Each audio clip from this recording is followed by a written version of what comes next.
Hey guys, Recruit Motorcycles here today with a 1-year review of my absolutely fantastic CBR500R. This is the 2015 model, so the third year that the bike was out, and all I can really say is that this bike is absolutely fantastic.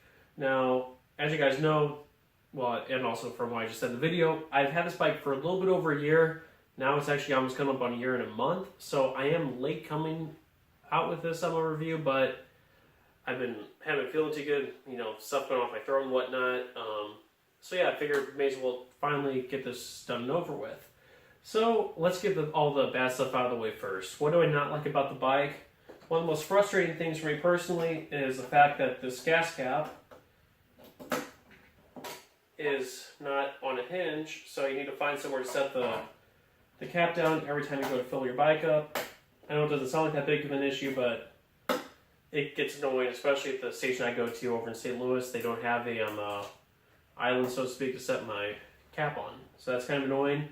The ignition grumbling, I've only had that happen to me once. And it not being a huge deal, I was able to get the bike started. It was kind of frustrating, though, for the time that he wasn't even willing to turn. But yeah, thankfully, this bike, knock on wood, it's kind of looked out with that thing, and I have an extended warranty for it anyway, so it's not a huge deal. That does come up.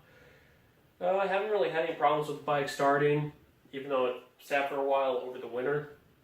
Every once in a while, it'll cold start a little bit slow, but that's really not a big issue. And, oh yeah, the one thing I really don't like about this bike, though, and this is a genuine grievance that I have, is how floppy the mirrors can get.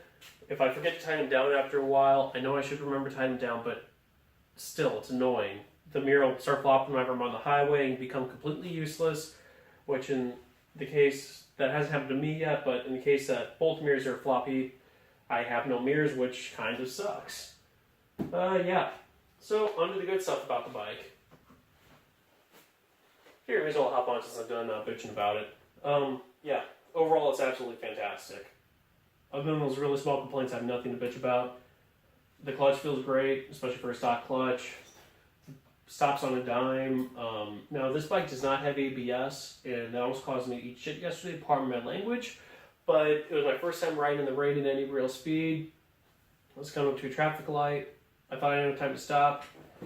Hit the rear brake, pulled the front brake. It just locked up on me, and I ended up basically sliding through the traffic light. Thankfully, everyone was paying attention. Didn't get hit, but yeah, that could have been a lot worse if yeah, that just could have been really bad. You know where I'm going with that. But yeah, that wasn't really the bike's fault. That was more my fault for being stupid. There goes my garage light, as it always does. But yeah, overall the bike stops on the dime. The acceleration is just right, especially for a starter bike. Don't have too much power, but I have enough that I can't get into a lot of trouble on the highway. Which, I'm going to make that a separate video. I'm probably going to make it right after this one, actually. Why you should get a 500 over a 300. Long story about why I'm making that video, but yeah.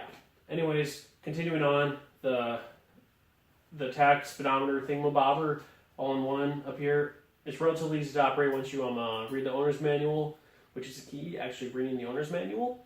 But yeah, it's lit up well enough that I can see it during the day, and I can also see it at night without it being obnoxious. The mirrors, whenever they're in place, have fantastic visibility. I have one mirror set up for whenever I'm in full tuck, and then the other mirror set up for whenever I'm cruising. It's a great setup. Thankfully, I'm able to do that with this bike. A lot of bikes you can't because the mirrors kind of suck. The headlights, they're fantastic, especially for being the old-fashioned incandescent ones. They do their job very well. Let's see, what else? Oh, the seating position. It's fantastic. Whenever I'm riding, aside from the regular sport bike, my butt getting sore. The ride comfort on the seat is absolutely fantastic, and really, I only start getting sore after a couple hours on the bike, which is normally about the time that I start getting sore whenever I'm driving or riding in a car. So yeah, it's really hard for me to find anything that I really don't like about this bike, which really speaks volumes because I tend to be the person who's really persnickety about stuff that I really don't like, and I bring that out. So yeah, I mean, the fact that I like pretty much everything about this bike and I haven't been complaining speaks volumes, and I hope you guys really do realize that. Well, also the gas mileage. I get about 60 to 70 miles to the gallon, maybe a little bit north of 70 if I'm not hard on the throttle all the time. So yeah, I mean, I really hope that you guys understand just how important that is. If you're watching this and you know me in person, you'll really understand that I really enjoy the finer things in life, and anything that isn't fine, I tend to complain about. Hopefully not in too annoying of a way, but yeah. Yeah, guys, I really don't have a whole lot to say aside from that. So anyways, yeah, I guess I'm just going to call that a review. Overall, I give this bike a 9 out of 10.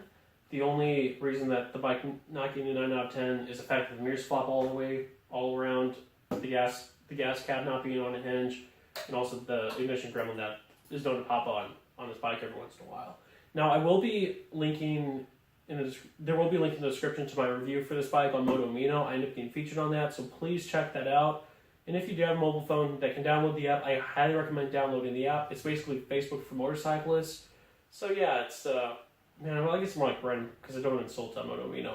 But anyways, guys, make sure you watch that review, read that review. I hope you enjoyed, and as always, ride safe.